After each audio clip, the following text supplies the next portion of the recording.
the 3 in the morning tweets from the US president, all the different things that are happening around the world, there seems to be a lot more unsettled unpredictability. And you don't really know what's real and what's not real. But certainly, from my perspective, we were very close to having a 208, 209 type of impact on the automotive industry again, especially in Canada, but right across North America. And that's a pretty devastating scenario to have to live through, since we've just really worked our way out of that now. To go back to that would be really quite devastating. A lot of jobs at risk, not just retail jobs, manufacturing jobs, and the offshoot. And we talk about 1 in 7 jobs in Canada related to the automotive industry. Well, if the industry goes down 20-30%, that's 20-30% of those offshoot jobs that go away as well.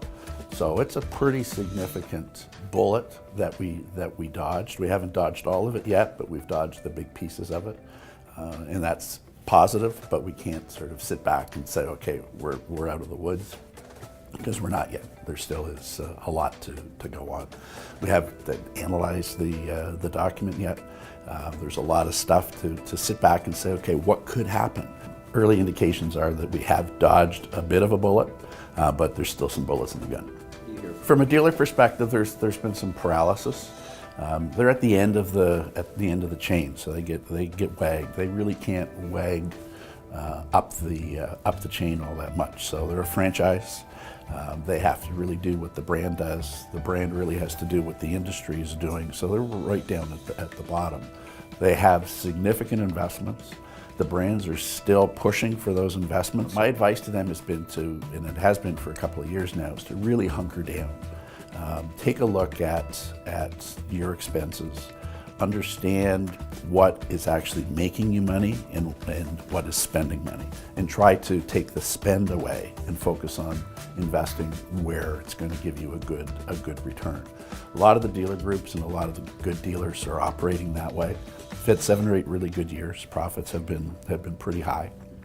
Sales per dealer have gone through the roof, but still there's a lot of uncertainty going forward. So it's a little bit too soon to break out the champagne, and dealers really need to focus on their individual business, because at the end of the day, that's really all they can control.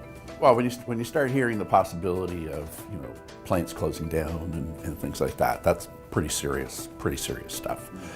I think there was an undertone, maybe wishful thinking on the part of a lot of dealers, and certainly a lot of Canadians, that it was just Trump pounding his chest, trying to get a better deal at the end of the day, and that he really wasn't going to do anything to the auto industry, because it had so much of a negative impact on the U.S. and the U.S. consumer, as well as the Canadian consumer.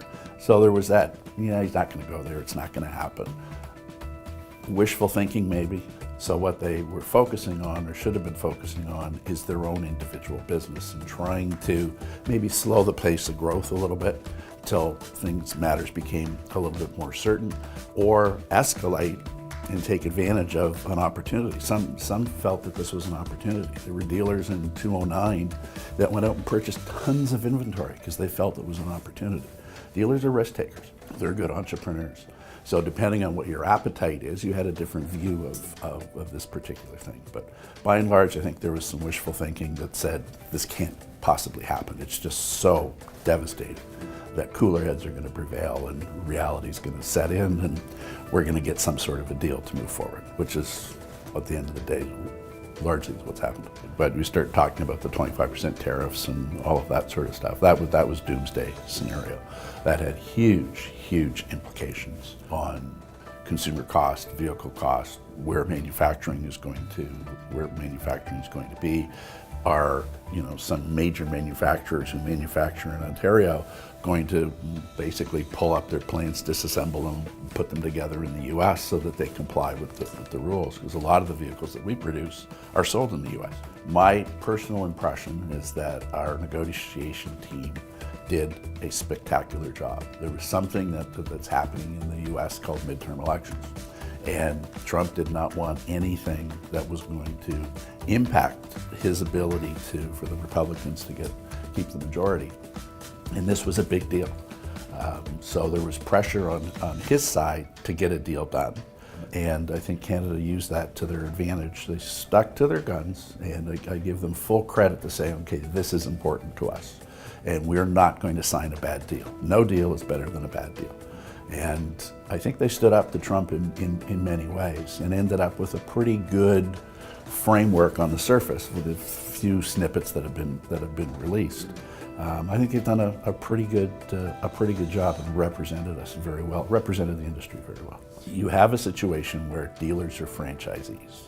You have a franchisor who, even though the world may be crumbling around, you still have a target you have to make. You still have to get your credits in. You still have to sell those cars. You still have to do all of the things that they want you to do, because in many ways they're sticking, not putting their heads in the sand, but they are sticking to their business model. They've got cars. They got to sell them. They got to move them.